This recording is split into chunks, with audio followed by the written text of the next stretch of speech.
basically worked on just like rental properties, a low end, and then we upgraded him to like painting, higher end homes and high end flips. And he was always great. Like, we trusted him. He always kept his word. He did not make mistakes like the other guys do. And I wanted to promote him years ago as a construction manager the last time we had an opening up. But it's just his English wasn't where it needed to be. A couple years later, it was like a couple years went by, that he had been taking ESL, English as a second language. He'd been taking English classes. So when it came time to hire a new construction manager, I gave German a chance, man, and that was a great decision because he does wonderful. And so he's been full-time for like 15 years now? He's been working with us for 15 years now. There's a thing like, when it comes to real estate investing, speaking residentially or commercial, we're sitting here in the truck and we're looking at this apartment complex and all these contractors climbing on this roof of the apartment building. Residential, commercial, when it comes to investing, whether you like it or not, if you want to be an investor, you're going to have some knowledge of construction. You don't have to be an expert on it. You don't have to start a construction company like we did. A lot of real estate investors, there's a decent amount of investors who also ultimately end up creating a construction company. What I found was, one, like, I enjoyed the construction side of things. Not doing it, although there's some things I do enjoy doing with construction when I have time, which I don't have time. But managing the construction, being at the job sites, and I immediately gravitated to that side of things. I'm like, I love this. When I was doing it in the beginning, and I hated my job, my job, corporate America, and I would have managed construction for free in the beginning. It was like I was excited to go to projects and check on things and meet contractors, and even just kind of like that whole dynamic of, it reminded me of like a little bit of football days where you're kind of cutting it up a little bit, you're chopping it up, you're figuring out who you can trust, who you don't trust, who you can push on, and who's going to step up, who's not, who do you not trust, and you're building a team. It's like a football team. I just like, it got my juices flowing, man. So lo and behold, I've done 25 rental properties that I manage those rehab. I started hiring general contractors, and then I became the GC and started hiring all my trades. By the time I'd done 20 or 25 deals, my hard money lender asked me, he's like, man, have you ever thought about doing this for other people? And I needed money. I was like, nope, but that's a great idea, so I'm just going to do that. And that's when we started doing a construction company. And like I said, you don't have to take it this extreme if you're a real estate investor. To this day, after doing like 1,000+ renovations, well over 1,000, there's still a lot of construction I don't know. But I know who to contact to get that information, or who I can trust who has that knowledge or that experience to get it done. And that's what you have to really learn to do as an entrepreneur. Like, as a real estate entrepreneur, you don't need to know how to do all the stuff, but you need to know who can do all that stuff and who you can trust. And so, we're talking about Jeremy, my construction manager. He's got a nice pair of boots as one of his Christmas gifts. It's just loyal, dependent. And most of these guys, I know this is your first time going to Home Depot with me. Those guys you saw this morning, like Caesar, Fernando, Sus, Guillermo, Melvin wasn't there today, Ronald, some of these guys, 5, 10, 15, Guillermo started with me 17 years ago. That's a long time. That's a long time to work anywhere. For investors that are out there and you're trying to build a construction team, I think there's like this stigma.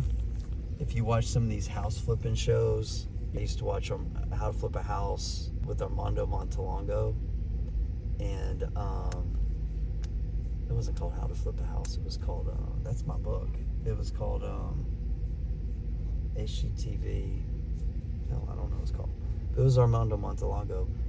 And he just used to talk down to contractors all the time. And a lot of guys do that. I've done that because you're emotional, you're stressed, you got financial pressure, you got time pressure. Yeah. It's easy to take it out on the guys. It's easy to do that. I mean, honestly, that's what most people end up doing. It happens to our construction customers at Cost Plus. They take it out on German. They take it out on Elijah at times. That's the easy thing to do.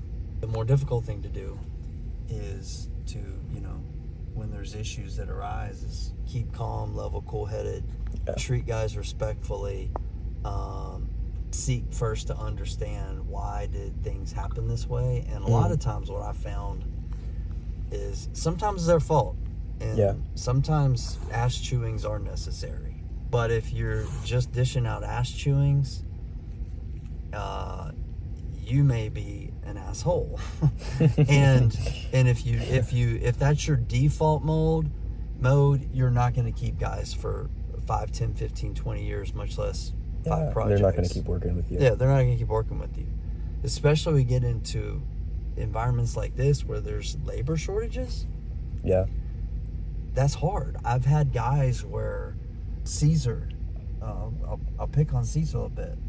Caesar's been with me a long time, and he's a contractor. He does plumbing and he does tile work for us. Been doing a long time.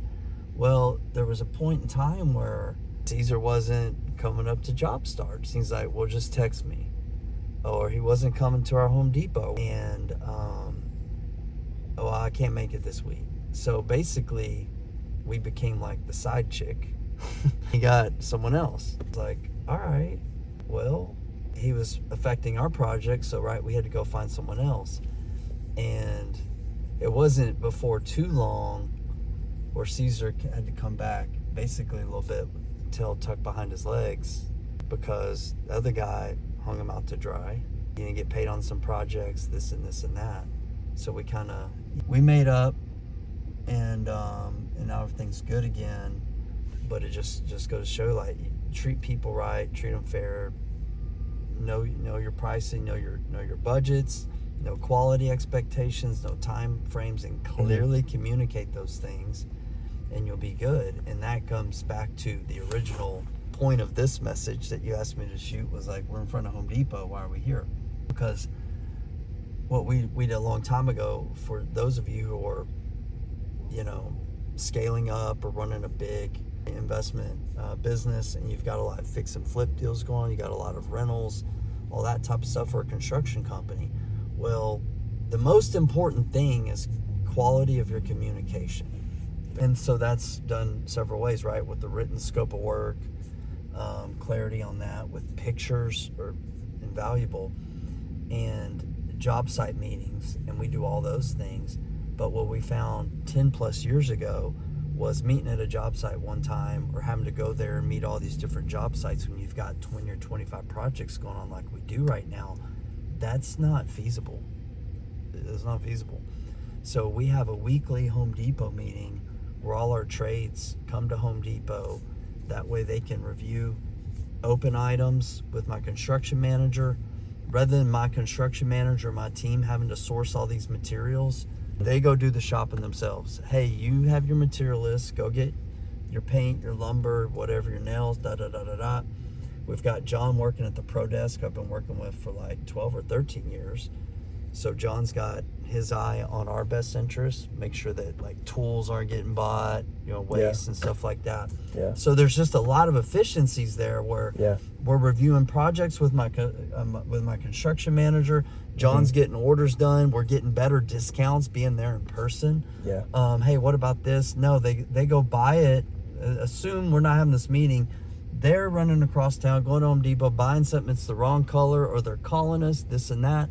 No, we're all right there. You saw how it works. Like, we've got a table, we've got a desk out, we've got coffee. Guys are getting things done. And John is like your inside guy too. John is like an employee. He likes working with you guys. John, he respects you too. Love John. John came to work for us actually for a little bit. He was telling me about that. Yeah. So we absolutely love John. John loves our guys. Like, it's friendship, it's community. This is like one of the greatest decisions that we made. That's been like stood the test of time, And then I guess the last lesson I would say is just like be looking at your business on what are the ways that you can create efficiencies where you're not efficient. Yeah. You know, where are your bottlenecks at? And we basically took what could be 2 or 3 or 4, 5 issues that we could have, meaning if we weren't doing this meeting, look at how much more communication is coming into my construction manager or his assistant with text, phone calls, emails, clarifying things, mishaps with materials. And if guys are going across town buying 1 or 2 things, they're not getting the discount that we get here with John. There's that. There's the clarity on what they want. Oh, you know, we'll look at pictures right there. No, don't do it that way. Do it this way. Look at this picture. Okay, I got it. They'll go get. There's just so much efficiency with this. It's 1 day a week. Let's focus. It's usually 2 hours, sometimes 3. Today was insane. We went like 4.5 hours, but we're extremely busy. So that is the call of duty as an investor and a real estate entrepreneur. Is like, do what is necessary, and efficiency is necessary. So that's why we do Home Depot days every single week.